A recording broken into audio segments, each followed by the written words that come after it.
Welcome to this test prep skill video covering strategies for solving questions on standardized tests such as the SAT, ACT, GRE, MCAT, and DAT.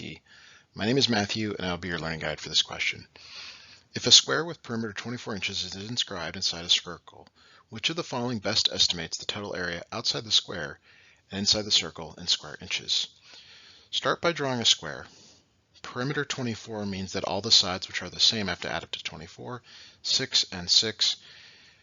We know that the diagonal of the square is going to be the diameter of the circle because the square is inscribed inside the circle. Using 45, 45, 90 triangles, you can find that the diameter is 6 square root 2. The radius of the circle is 3 square root 2.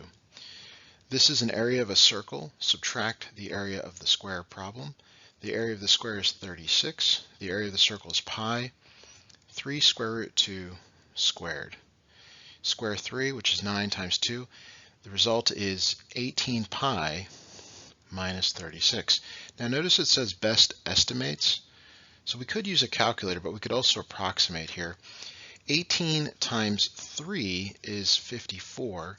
54 minus 36 is 18. Notice that's kind of between C and D as answers, because we should probably use a better estimate, 3.14, or a little bit more than 54.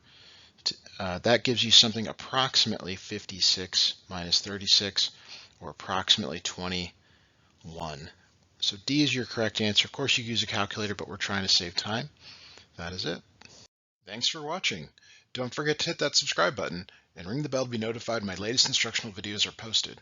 To learn more about how you can accelerate your learning, visit tutoringbymatthew.com and schedule your lesson today.